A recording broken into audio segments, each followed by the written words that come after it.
The advice and opinions expressed by the host of Autism Live and her guests are meant solely as suggestion and should not be in any way construed as child-specific advice. The Center for Autism and Related Disorders advises working with a board-certified behavior analyst who has experience with autism before starting any intensive behavioral intervention. Any choices you make in determining your child's treatment are completely at your own discretion.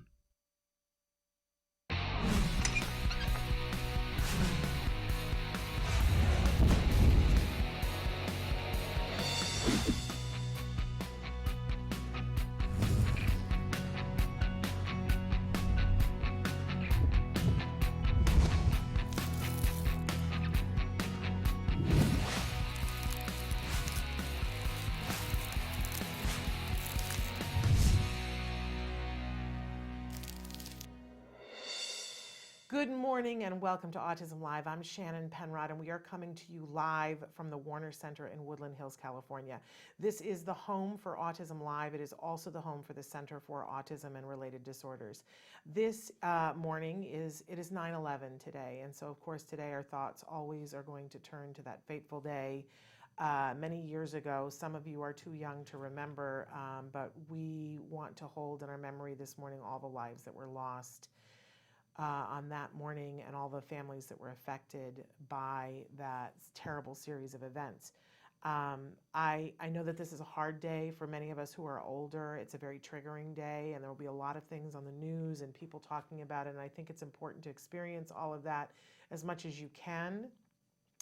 When you need a break from it, I'm glad that you're here with us because we're going to talk about autism today, and we're going to talk about things that can hopefully help you to be able to achieve more things in your life. Whether you are an individual on the spectrum or you're a parent or a practitioner, we want to be able to help you to find the things that are going to enrich your life and help you to get to further progress. I also, if you need some kind of a palate cleanse, 2 years ago today, we posted a video that is kind of hilarious after we attended an Ed Asner poker tournament, and it is up on our Facebook and my Facebook this morning. When you need the palate cleanse and when you need a laugh, because it was pretty hilarious, all the things that happened that night and the stars that we got to interact with. There's a part of it where Lou Diamond Phillips shines Randy Rainbow's shoes. I'm just saying, and that's after Rosie O'Donnell tells us that she watches the show on a regular basis. It was a really interesting evening. So check that video out. But this morning, I'm very excited because we're live and we have the wonderful Dr. Doreen Granpeesheh with us. So in just a second, she's going to be answering your questions live here on the air. If you want to interact with us, there's lots of different ways to interact. Traven's going to show you just some of the ways that you can participate. While he does that, I want to remind you that our homepage is autism-live.com. When you go there, there's so many different things to do. You can chat with us and send your questions in totally anonymously, totally free. On the bottom, just click the chat button. But please take a tour around the site to look at the varied different things that we have, including the toy guide that you can find at the top of the page. We're getting ready to pick the winners for this year's toy guide. So check out last year's. They're really great toys. But all the plethora of videos that are available on the website, including answers to a lot of the questions that you guys have asked in the past. So my friends, without further ado, it is time for Ask Dr. Doreen. Dr. Doreen Granpeesheh is the Dr. Doreen is an expert in autism. Doreen Granpeesheh. Dr. Granpeesheh. Dr. Doreen Granpeesheh. Dr. Doreen Granpeesheh is a visionary in the field of autism. Now you can ask her questions on Ask Dr. Doreen.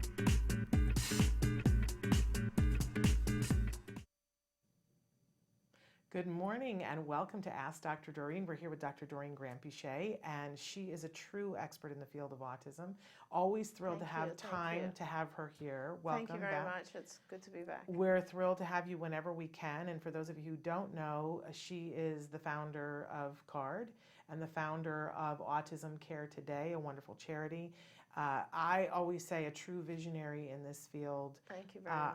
I have said to your face and behind your back that I would follow her into a burning building. Thank you. And I laugh about that because I go, the only other person I would follow into the burning building is my son. And we've laughed about that before. And I've told my husband I won't follow him. I'll just say, what are you doing? Come back. So there we have it. And that, for me, that pretty much says it all. There's nobody else I could say that about on this That's planet. amazing. That's such an honor coming from you, honestly. Well, I have had the pleasure. Let's be honest. Okay, so my son, I talk about this all the time. My son was treated at CARD. 5 years of intensive ABA therapy, the very best quality ABA therapy. They saved our lives. There's no way to candy coat that. That's just the reality. They saved his life. They saved my life. They saved our family. That's just the truth, right? And everything that we have, and every morning that I get up and I go, look at the things that I have. I know that I have them because we got treated at CARD, right? Now that most of that time I knew who Dr. Grandpichet was, but I didn't have the opportunity to meet her. She was, not somebody that you were aware of our case and you were questioned about our case, but I didn't have your ear. Sure. I couldn't come to you and be like, so anyway, about this, I had the pleasure of working with the people that she had trained. And I think that one of the greatest things in life, there are people who can do, and that's amazing, and you are a person who can do, right? But then there are people who can do and can teach what they do to others, and those people are, right? Those are world changers. That's what this woman is. So I had the pleasure, and I just got chills, right? I had the pleasure of working with people that she had trained, and that was amazing. But then I got to meet her. And honestly, they used to talk about you and be like, this woman. And I was like, I haven't met her. I like you, right? Right? Then I met her and I was like, okay, now I know what all the fuss is about. Because she's the real, and now I've had the pleasure of, being around you for many years, and she's the real deal. I don't know how else to say that. Thank you. You embarrass me, but I love you so much. Do you want to run for president? Yes. Oh my God, no. No, we need you in the field of autism. But I would want to be like heavily on your campaign if you were running for president. Gosh, so there we go. That's what I have to say about that. I can't, by the way. I wasn't born in this country. I'm just kidding.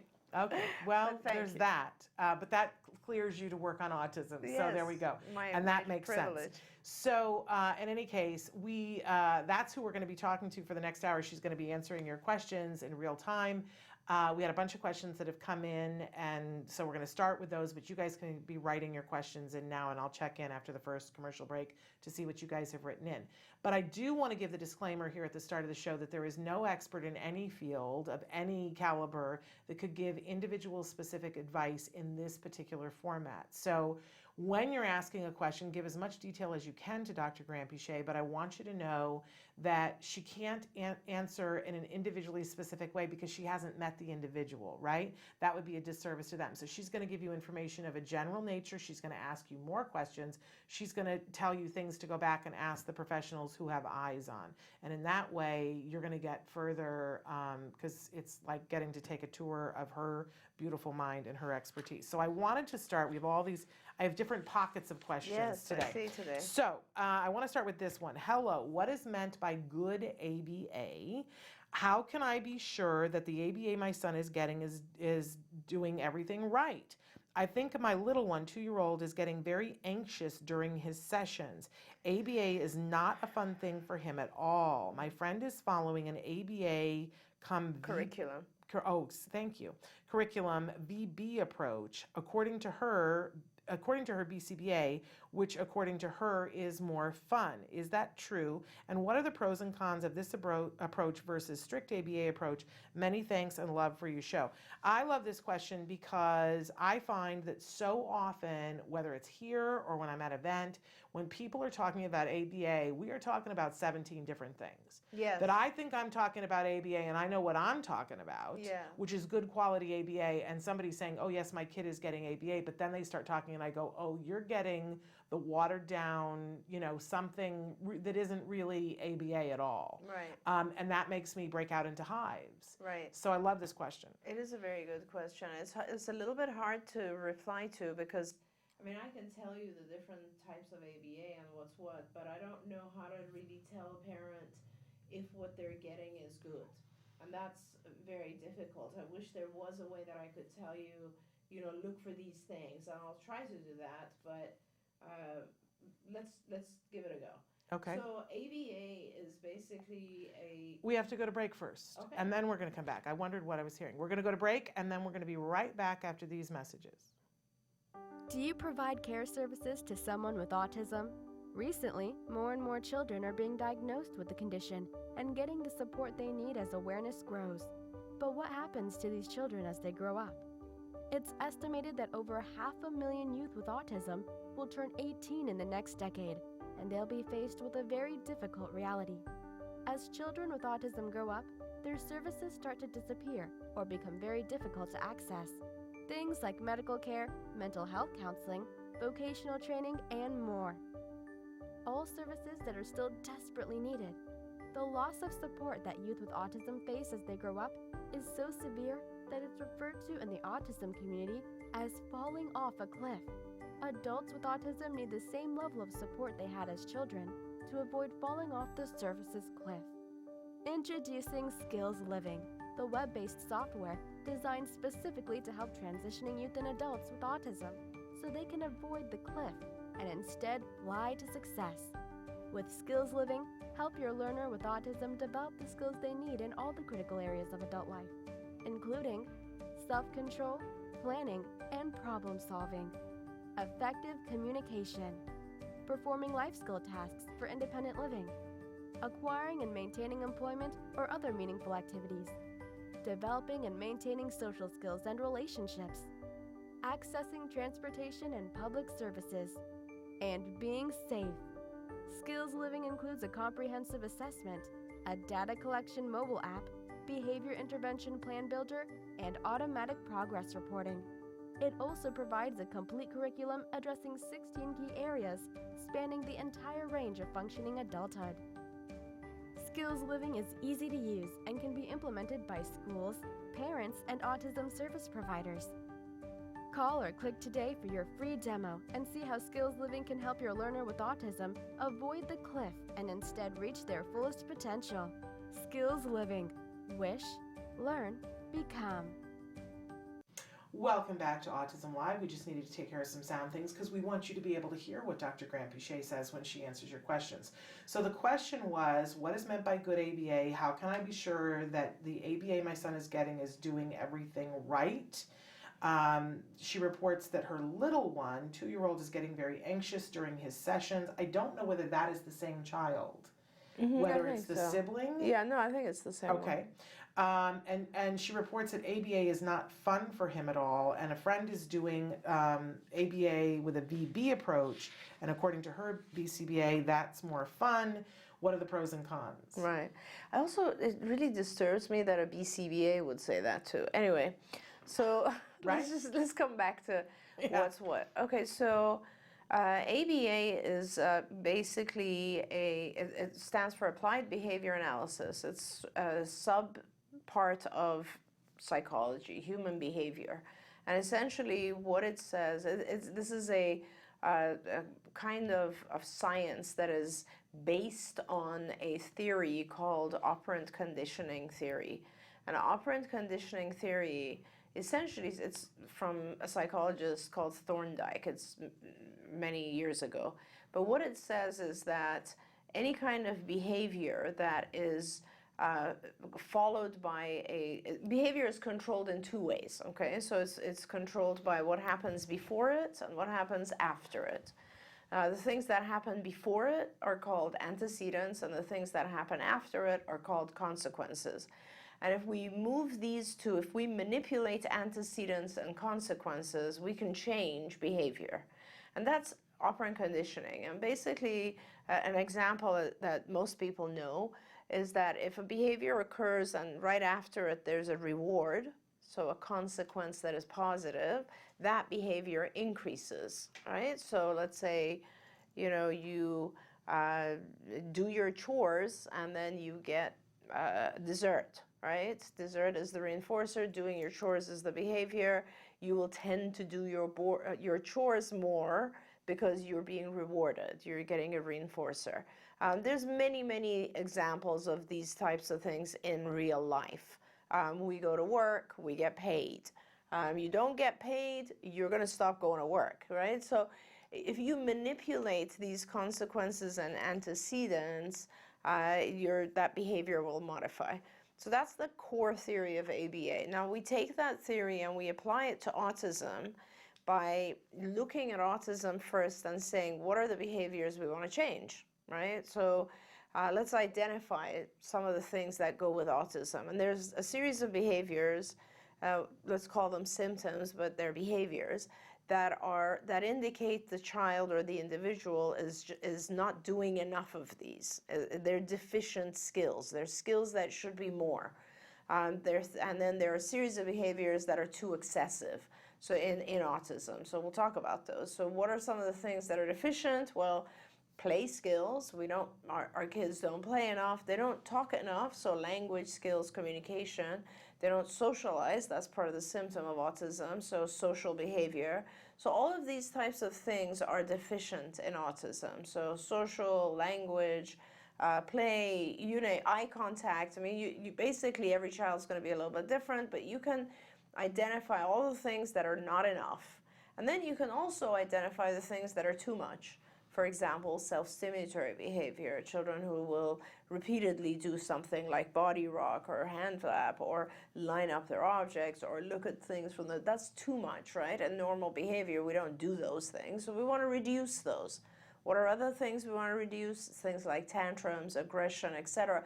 They're not symptoms of autism, but they're side effects of not being able to communicate. So, but nevertheless, most individuals with autism exhibit these behaviors too frequently. They're frustrated, they communicate by tantruming or being aggressive rather than by talking. So now we have our behaviors list. These are the behaviors I want to increase. I want to teach my child how to play better, how to socialize, how to talk more, how to give eye contact, how to listen to me, all those things. And I want to increase those. And I want to decrease some of the things that prevent him from normal communication. So things like tantruming, I want to decrease all the self-stimulatory, repetitive behaviors. I want to decrease those. So I have my list. I want to work on increasing these, decreasing these. How do I increase these? Well, I prompt them. So I model for the child. I help him. I show him how to do these things. And then I reward. Remember, if you reward a behavior, it increases. And then what do I want to do with these? I want to make sure they're not rewarded. I want to take away rewards when these challenging behaviors occur. When a child hits or tantrums, I want to make sure he's not getting a reward out of it. So here I'm doing all the different types of ABA techniques, like removing rewards, which is called response cost or extinction or timeout. They're all just removing rewards. And here I want to increase and give rewards, which is basically reinforcement. And so the combination of all of these different techniques that we use, like you'll prompt a child to do something and then you'll reward it when he does it. You'll make sure you'll block him from doing something and you make sure he's not rewarded. All of those things are ABA. There's different types of ABA and we can briefly talk about those. I think what most people refer to as the strict ABA approach is discrete trial training, DTT. Discrete trial training is the original ABA, and it's not stricter than any other format. It's by no means strict or less strict. ABA is just following a series of techniques. What discrete trial training is, it's the most successful. It is the one that's been proven to be very successful, because when we did discrete trial training at UCLA many years ago and published that in 1987, we showed that half of the children that we did intensive discrete trial training with recovered. So it is very scientifically proven. And yes, it's very like black or white. It's very sort of what you do in an experimental setting. So what it is you present a stimulus and like an object, like let's say I put a pen on the table, that's the stimulus, and I get the child to pay attention to it, and I will say, touch pen, or I will say, what is it? Some sort of instruction. So I put a stimulus, I give an instruction about the stimulus, I expect a behavioral response from the child. So let's say the child will touch it, or will do whatever I'm asking, like if I'm saying, what is it, the child's supposed to respond verbally. And then I'll reward it. Yay, good job. Or I'll give the child a food item, whatever it is, my reward. And I do that in a particular format. For example, I'll present it every third trial. I'll make sure the child is never not successful more than a third of the time. It's these types of details that go into ABA. And that's discrete trial training. It still follows exactly those principles that I said. You reward good behavior, you take away rewards when there's bad behavior, challenging behavior. Now we'll talk about other types of ABA. So there's pivotal response training, there's fluency, there's all these different types of behavior of ABA, but they all follow those original principles that I was talking about. You determine what skills need to be increased, you determine what challenging behaviors need to be decreased, reward these, take away rewards for these. That is the core of all types of ABA. Pivotal response works on specific skills that we consider to be pivotal in growth, and those skills are supposed to increase and generalize other skills. Fluency is just saying that you practice a lot more so that the child becomes fluent. Natural environment training, NET, is a different form, which essentially says don't sit at a table and do discrete trial, do it in the environment. Like if you're walking around and you point to something and say, what is that? Or tell me the name of this, or so on and so forth. Do it more in the child's environment so that the child generalizes and uses these skills more naturally in their environment. These are all types of ABA. Verbal behavior is not necessarily a type of ABA. Verbal behavior is the application of those things that I said in ABA to language. And what it says is, and this is now Skinner, B.F. Skinner and other psychologists took these concepts of ABA and applied them to language development in children. And Skinner said, okay, there's a specific series of ways that we build language. The first thing, and if you think about it, it's actually really smart and easy to see because it follows normal development. When you look at the first thing that, let's say, a very, very young child does, a child who's before the age of 1, when a typically developing child tries to communicate, they don't have words yet, they don't have language, so how do they communicate? They do things like point, right? They let you know what they want by pointing. As soon as they have language, the first type of speech that most typically developing children have is a request. They request things. That is the earliest form of language development. They'll say mommy or milk or whatever it is they want, juice. And so that in verbal behavior is called amend. So when we try to do language teaching in ABA, we follow verbal behavior protocol. Most behavior analysts will do that. You don't just randomly go in and say, okay, I think I'm going to start teaching colors. That's not a format that you go. You start with the normal progression, and the first one is MANS. So most of us, when we do ABA therapy, we teach MANS first because it's easier. The child is very motivated with MANS. There's an internal reinforcer. I ask for something, I get it. So that is very rewarding than just like, oh, I just need to label things. So wanting something makes it much more motivating. So obviously the first thing is going to be a MAND. What comes after that is a TACT. TACTs are labels in our environment. This is now the typically developing, let's say, 2-year-old who sits in the back of the car, and as you're driving, they're like, Mommy, fire truck, red light, balloon, whatever it is that they see, right? So all they're doing is they're labeling things of interest. So that is also the next place we go. So there's a series of these, and so there's also intraverbals. Intraverbals are a more advanced form of language, and as we start going into these forms of verbal behavior, that's how we all kind of follow the progression of language. Now, that doesn't necessarily apply to many different areas that other ABA addresses. So let's say that does apply to language. So verbal behavior will definitely kind of we follow a verbal behavior format when we're teaching language. But what if you're teaching something like a cognitive skill, or what if you're teaching something like an executive functioning skill or a social skill? There's no verbal behavior involved in that. You're teaching those types of things just based on ABA principles, right? So it's not correct to say that you are doing a verbal behavior approach. Pretty much everyone that uses verbal behavior when it comes to language.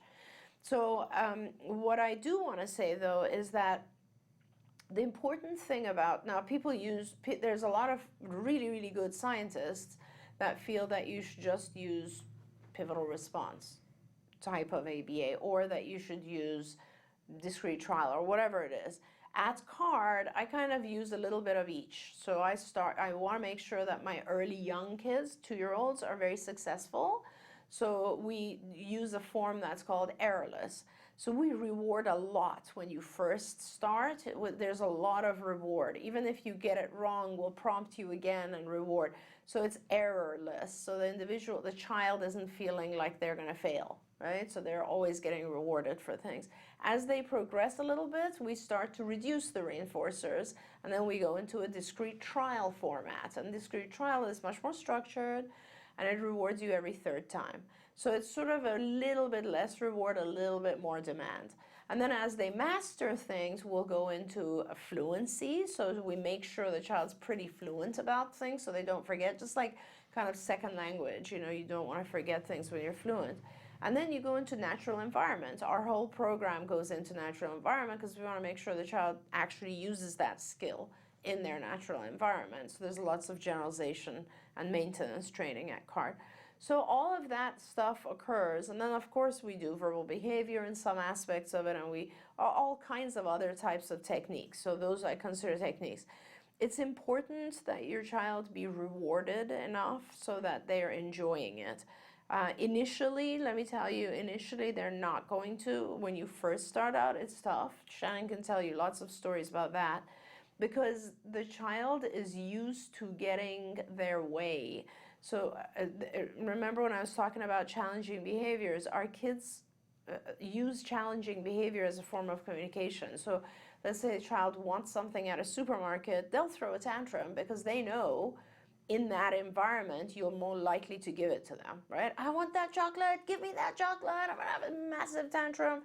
Most parents are embarrassed and they want to try to get their child under control, so they'll be like, okay, here you go, just calm down. Yeah. And that is exactly one of the things we stop when we start doing ABA.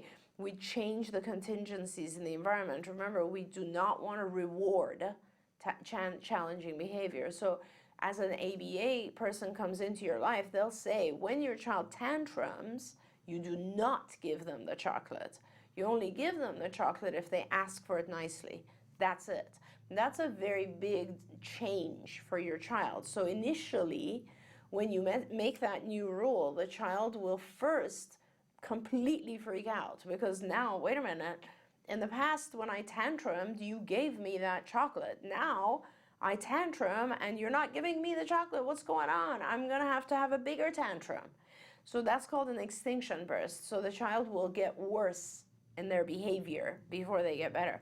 Your child might be having extinction bursts if this is a new intervention. It's just the child getting used to these new rules.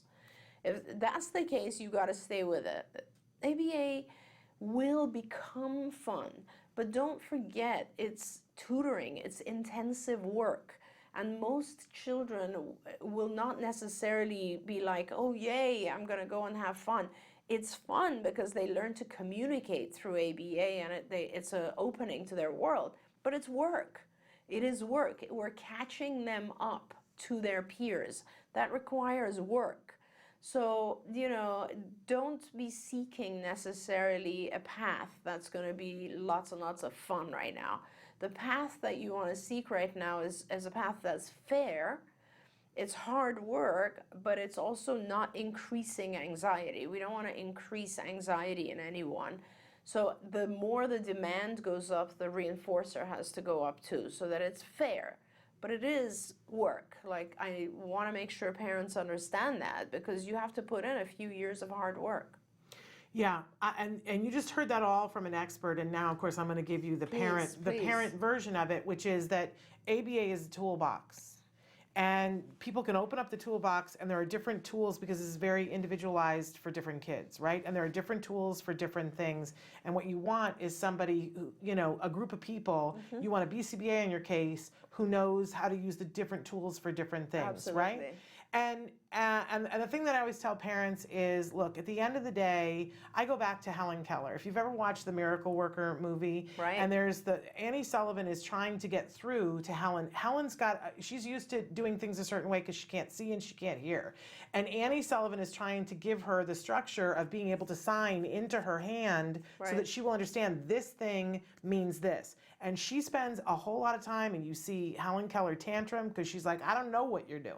Right. I know what I have going on, but I don't know what you're doing. And then finally, there's a breakthrough moment where she signs, and I think doll comes first, and she signs doll into her hand, and Helen sort of gets it. So then she takes her out for the second thing and shows her water, and it opens up her whole world. Right. And then Helen's done fighting with Annie Sullivan and is like, teach me more. And it's the same thing for our kids. I watch this happen in my home. Right. Your kid is going to put up a fuss and go, no, I want it to go back to the other way. And it's going to be uncomfortable. But there's a certain amount of attrition. You have to get to the point where your child realizes, oh, that's what we're doing here. Yeah. If I do this, then everything is fabulous. And then they do that a couple of times and they get rewarded from it. And then what happens is that they learn how to learn. Right. And then your kid becomes a sponge. And then there's still going to be challenges. There's still going to be times when your child has a bad day. Right. Because something gets frustrating.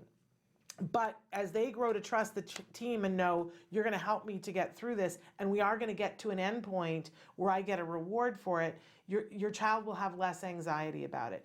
I always say to parents, if you want to know if you're doing good ABA, a couple of litmus tests that I give is that after you've gotten past that first little thing where they've had an opportunity to be rewarded on several occasions, if your child is not happy when they are arriving at the center or when they see their therapist, then it's a discussion you got to have with the team because they Right. have to be having fun.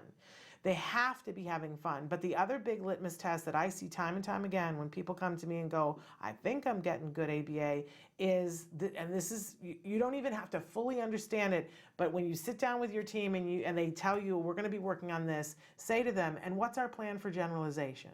Right. And if they do not have an answer right there without shuffling through papers, not the right ABA provider. That's good. Yeah. Because I'm seeing a lot of people who are teaching lessons Right. without an idea of where we're trying to get to. And the idea of where you're trying to get to is generalization so that your child can take what's being learned and learn it in different ways with different people and be able to apply the knowledge that they have in new ways that they've never had it before. That's what we're all trying to get to. Absolutely. And you know, I can tell you, oh my gosh, I didn't know what I had. I Yeah, didn't it's know so what I hard, had. yeah. It's so hard because you walk in, you don't know as a parent, and you know people came in and they were doing things, and they're young. The therapists are also Oh young. So my as a parent, you're gosh. like, What are these I'm children listening going to to teach you. me? Yeah. And at some point, you know they'll say something like touch car. That's the thing that I always use. They'll go touch car, and you go, what? Is this what we're doing? Like I want my child to go to college. Touch car, but you need to watch. You need to find a way either with a baby monitor or through a two-way window so that you're not there, but you're there to watch to see what happens. I made my mother, after we'd been doing therapy for 6 months, she came and visited. I made her sit in the other room with a baby monitor, and she was watching, and she was like, Shannon, this is the most ridiculous thing I've ever seen. Honey, what have you gotten yourself into? You got to get out of this, AB. This is stupid. Yeah. Right? But I said, just watch, Mom, just watch. And by the end of the week, everything that they were teaching, all these little pieces that they were teaching that seemed like they're just teaching it by rote and he's not getting it, right? By the end of the week, they got to the point where they showed him a bird, a little statue of a bird, and the therapist said, what is it? And my son said, it's a bird, and a bird has wings, and a bird has a beak, and a bird flies, right? And my mother stood up in the other room and went, it's a miracle. Why is this not on the national news? Why don't people know that this works? She said, I watched them teach this to him. It looked stupid in the beginning, but oh my gosh, they got him there. My mother was beside herself. It's crazy. But you have to sit and watch the arc of it so that you can see what happens. But But what I love is that Card didn't just stop there. That was like a lesson to get him to the point where he is now, Of course. which is a glorious, glorious I mean, point. it's so, you say it so well, Shannon, because truly it's about, 8,000 lessons. Oh my gosh. And it could be more the older you are, right? Yeah. I mean, it's so many little things that we're trying to put in place so that it somehow makes sense when you try to build the bigger blocks. Absolutely. But there is a growing faction of people who don't want to do DTT, and the parents say, don't do DTT. And the BCBAs are like, no, let's do the natural environment because it's fuzzier and everybody is happier. I just want to say to you guys that what I always say about DTT is that think of that toolbox, right? The things that you have in there, it's one of the tools that it's in there. I always think of the metaphor of a car. There's a car, right? And you want to get someplace. With ABA, ABA is the car. We want to get someplace. DTT is a steering wheel. It's a part of the car. And I think it's a very important, you would never leave for Vegas with your car and go, I'm just not going to take the steering wheel. You would never do that. But you wouldn't say, well, I've got my steering wheel and I'm going to go to Vegas with just my steering wheel. Right. You wouldn't. DTT is a very important step because it teaches things in a very quick way so that our children can get them. It's been scientifically proven. If you as a parent go, now I just want you to do that, it looks weird. Let's face it, DTT looks weird. It's the thing where they go, touch car. It looks ridiculous, but it works. But it's just like step 1, 2, 3 of a 300 step thing. Don't tell your, you've got people coming into your home or you're bringing them to the center, don't tell them not to do that step. It's an important step. It's a very important step. It's like telling your piano teacher that you don't want to do scales. Right. It is scales. It's weird to be doing, it's weird, right? It makes no sense. It doesn't fit into anything. But unless you do that, you're never going to be able to use both hands on a piano, etc. It's like telling your music teacher, it's like telling your math tutor you don't want to memorize the tables. Right. Do you know what? We all do these rote things when we first acquire a skill. It's the beginning of acquisition of skills, and later on it becomes a lot more natural. Initially, you have to do that sort of hard work. Yeah. And, I know as parents, we worry that, that's going to be the rest of our lives. This touch car thing is going to, and I'm here to tell you, it is not. No. It is not. And if it is, and that's the thing, if your ABA provider keeps you on that, then there's something wrong there. Then they're only using the steering wheel. Ask them to get the whole car out of the garage. Thank you very much. And ask them how they're generalizing it. Absolutely. Otherwise, you'll have a kid who can do a thing here, and then it's just, and they then can't make it looks it work. robotic. Then it does look robotic. And I do want to address one quick other thing. I know we've stayed on this question, but hopefully it helps other people as well. But the curious part for me is why you're saying that he's getting very anxious during his sessions. What in his behavior implies to you that this is anxiety that he's experiencing? Because I want to also point out something that I learned from a parent. Could have been you, Shannon. I don't know which parent told me this, but it was really interesting insight for me. They pointed out that when our kids are babies, they cry to communicate things, right? And we have to try to figure out what that is. Like we figure out if it's a hunger cry or a pain cry or a I need to be changed cry or attention-seeking cry, whatever it is, right? And later on, typically developing kids replace that crying with language. And they start telling us those types of things. And now the crying is gone because it's replaced with language. With our kids, perhaps they don't develop that speech, right? That initial language. So we continue to interpret their behavior in certain ways. What is it about your child's behavior that is making you feel he is anxious? It's an interesting choice of word that you made here, which is very anxious. Because no child should be experiencing anxiety during session. It is quite possible that he just doesn't like the session because the demand is high, but that should go away over time as he masters more and as they continue to give him more rewards. Okay. A couple of things that have come in that I just want to address as we go to break. Somebody wrote in on YouTube and says, I pulled my son out of preschool, he's 4, to put him in full-time ABA, and I know that's the best decision I could have made for him. That's wonderful. Sending you a hug, because that's a mom or dad who is like supremely on it. And then, of course, Traven, I lost the other one. We have somebody who wants to know how to control aggressive behavior in adults with autism, and maybe we can come back and talk about that. I want to say too, we had somebody who wrote in on Facebook and said that they are a CARD client, that their child was making intensive progress, but that they feel like there are some missing pieces. They had great therapy at the beginning, then they got stuck into a little bit of things. She says they're back on track now. He's making amazing progress every day, but there's one piece that's missing. How can we push things, and is there still a possibility for him to recover? He will be 9 in November.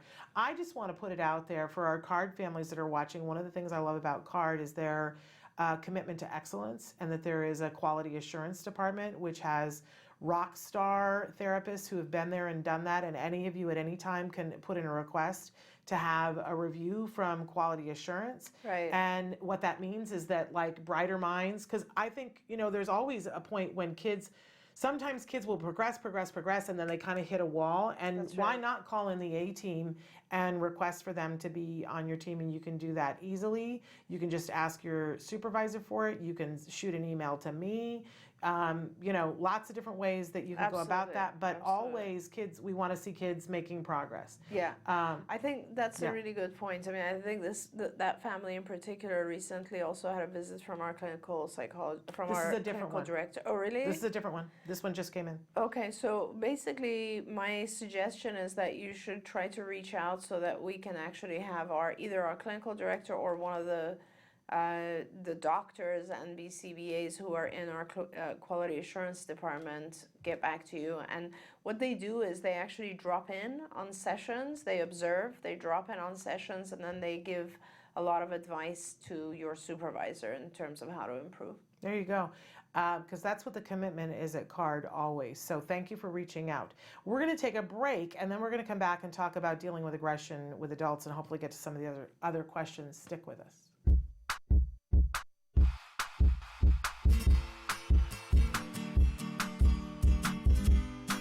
Hi guys, welcome back to Smarty. This month we're going to be creating a popsicle puzzle.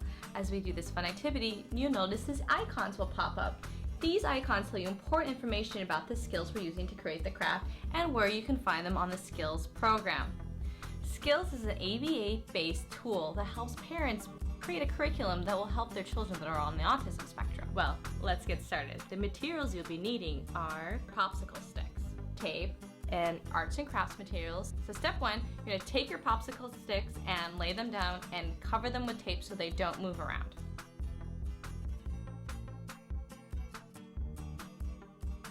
Now that my popsicle sticks have been secured with tape, here comes the fun part. You're going to take your arts and crafts materials, they can be paint, markers, whatever you have, and then you're going to decorate this with a beautiful picture.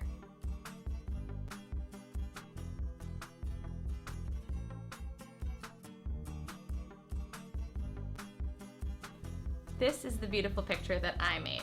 Now what I'm going to do is remove the tape. And now, as you can see, they come apart. And here is your awesome puzzle. Now, the fun part is trying to assemble the picture that you just made now that it's all been separated. I hope you enjoyed this activity with me. Until next time, guys, craft on! To find more about Skills and to access all of the lessons you saw in today's Smarty, visit skillsforautism.com and click on the parent icon. Skills, the online autism solution. Welcome back to Autism Live. We're here with Dr. Doreen Grant-Pichet for a segment we call Ask Dr. Doreen, where she answers your questions live, which is a huge treat. We had a person who wrote in on Facebook and said, how do you control aggressive behavior in adults with autism? That's a whole other 7-hour thing. Gosh, that's a tough one. But it all goes back to the same principles of ABA, which I was talking about before. And, in ABA, we believe that all challenging behavior serves a purpose. It functions as communication of some type. And it's really important then to identify what is the communication that is being intended. So when an adult aggresses, what is it that they're trying to say? And what we call that in ABA is what is the function of the behavior. When we say what is the function, it means, what's the individual trying to communicate here? And usually it's one of two things essentially. They're trying to gain access to something or get away from something. And gaining access to something, it could be gaining access to an object, to an activity, to attention. All of those are gaining access to a reward for some purpose. And getting away from something is avoidance. Like, I want to get out of this situation. I don't want demands. I don't want this classroom. I don't want these people in my face, whatever it is. And so because of those two functions, we tend to do things. So like, for instance, I want my break when I want it. So what I'll do is I'll tantrum, and because everyone around me freaks out, they'll probably put me in a timeout room or something, which is actually what I wanted. I want a break.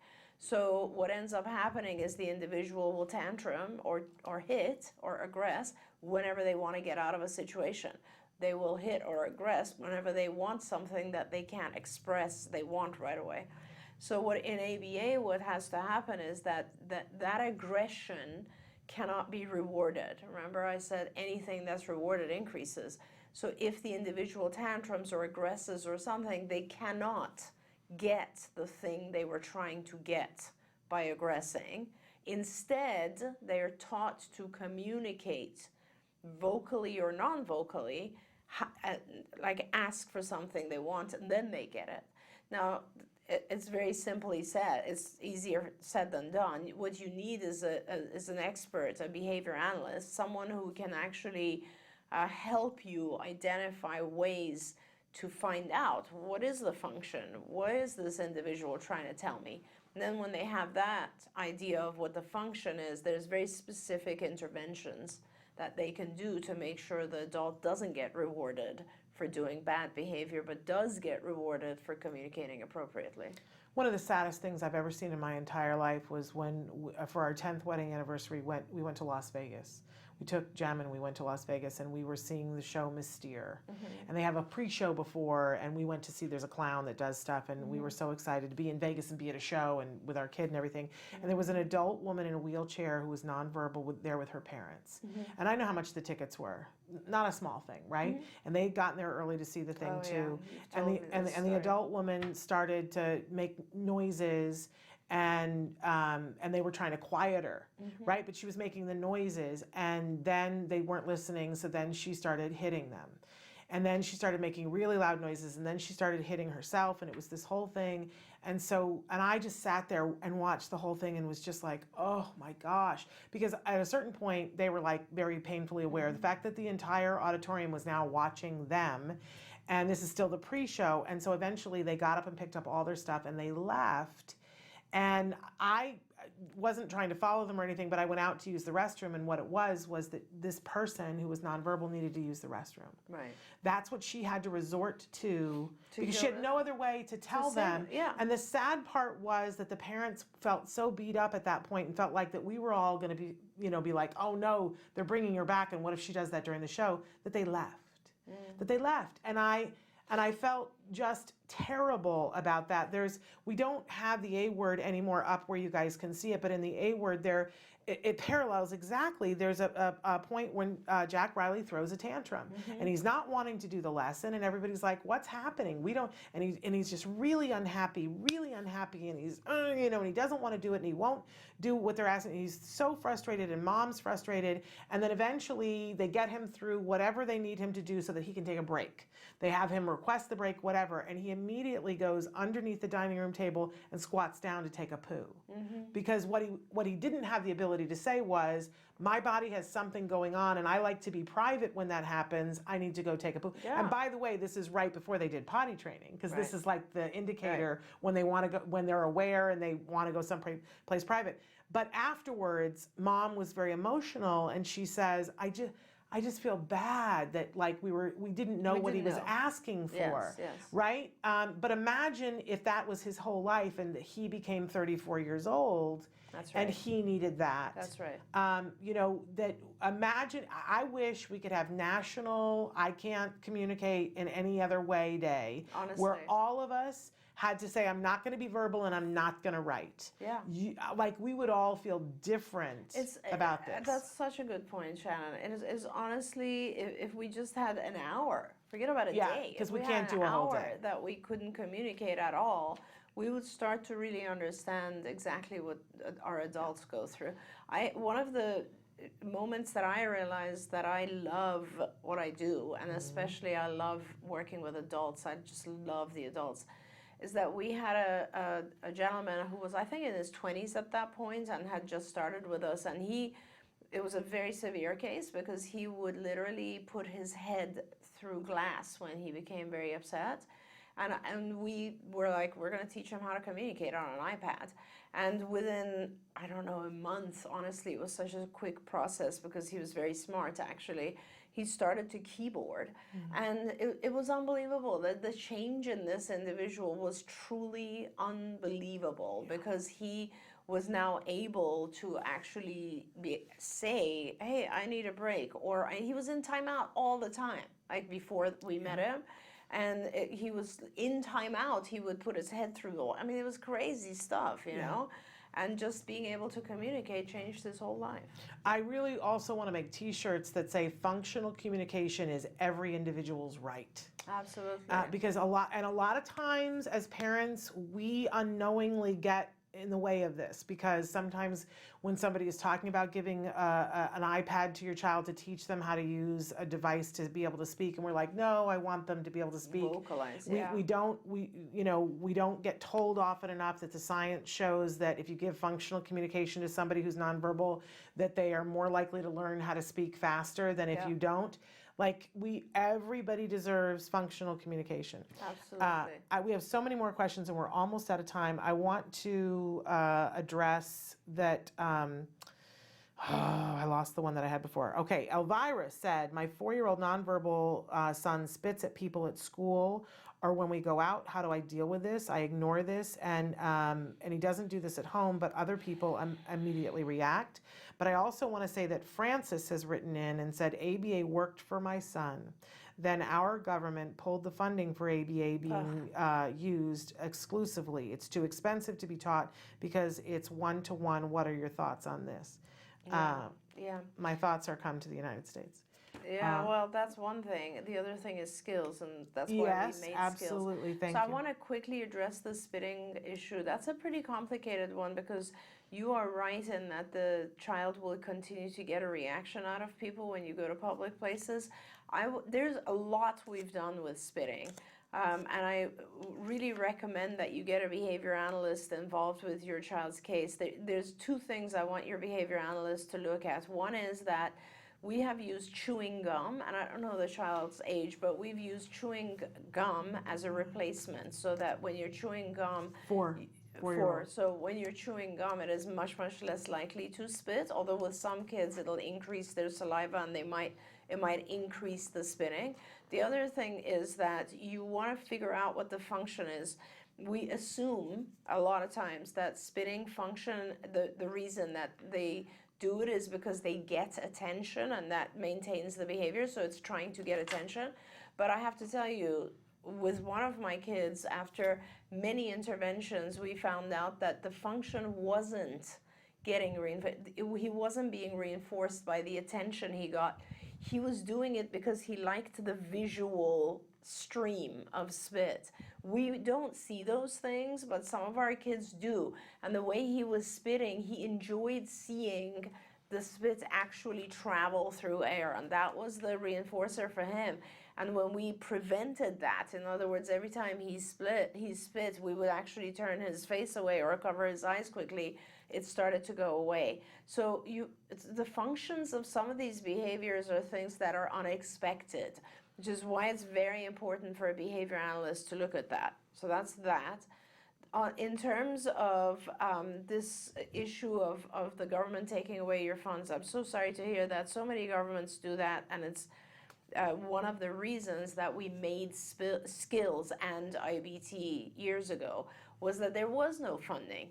And I was thinking we have to be able to get this help to parents who don't have funding to get a whole team of therapists working with their child. So the way that we could make it a little bit more affordable. And I have to say, you know, one of our dear kids who's recovered and has been kind enough to be in our multiple films for us, Ruffin, their whole family funded this, and it wasn't like they had millions of dollars. They actually had their whole town, and the church, and everybody helped with volunteers. Neighbors volunteered, a lot of people volunteered. What I'm suggesting is that if you can get a group of people who are each willing to put in just 2-3 hours a day, a week, to help your child, you can get them trained, and you can have a curriculum to follow at very, very low cost. Very low cost. Getting them trained on how to do ABA is Institute for Behavior Training. If you go on ibehavioraltraining.com, or if you just even go on Skills, it refers you to IBT because those two work together. IBT is where you learn all the procedures, and I recommend it for all parents because there's a big section on there just for parents. And it just takes you through everything we talked about today, and gives you lots of really good visual examples, and it kind of teaches you the language of ABA. And now if you want a team of people to work with your child, you can choose the section for professionals, for therapists, and also your teachers, everyone. I mean, and these modules of training are super cheap. Shannon will tell you they're like between, $10 a module. I think there's one that's $7. I think the most expensive one is $35. You go to buy a book and it's that anymore. Exactly, and you can watch it over and over again. You can get 10 people in to watch it. You can show it to others. You can do whatever you want to do with it, but it'll really teach you. And there's hundreds, by the way, so that you can get as advanced as you want. I mean, IBT, there's modules on there that train board certified people. So it's very, very beginning to advanced. It's comprehensive. It's a very good online training module program. And then Skills is where all you have to do as a parent, you go on Skills, skillsforautism.com, and you just put in, you answer the questions about your child, and it will produce a profile of your child's skills and deficits. And it'll tell you exactly the lessons that you need to teach. So now you know the how and you know the what, and you put it together. And as a parent, if you can get someone to help you just keep it organized, this whole team of therapists can come and start working on those lessons, and you progress your child. And we're here to answer your questions as well. Yeah. If you were to have a group of people do the entire training to be basic therapists, to be trained, the cost of it is under $500. I want to say it's $440 to do the whole beginning training. I think it's even less. I'm not sure. You might be right. It might be even less than that, but I just want you to, and that would be videos to train everybody. Yeah, for about something like 40 hours. Yeah. And then of course, there's a very small monthly charge for Skills, but it's worth it. What I have gotten from Skills, I was saying this the other day, that I have friends who paid educational experts to come in and figure out how to help them with their IEP, where I could just go into my Skills account.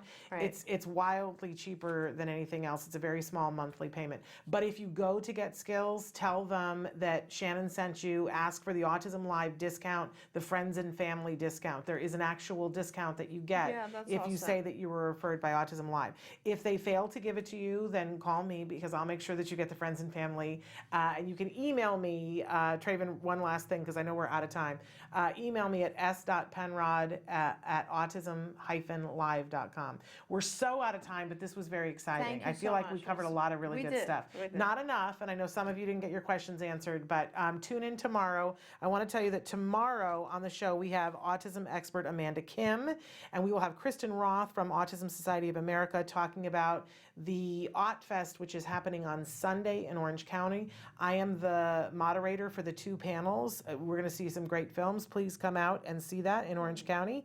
And then on Friday, we have Leah Hirschfeld, who's going to talk about some new research that's come to light, and Jackie Folks will will be with us. She is an author of some children's books. In fact, I have one of them right here, Adventures with Big E. And these are social stories about hygiene, the stuff that we need. These are great books to read to your child. She'll be with us. And of course, we have Vince Redmond with us on Friday as well. All of that this week coming up. But until then, give your kiddos a hug from me and one for you too. Bye-bye for now.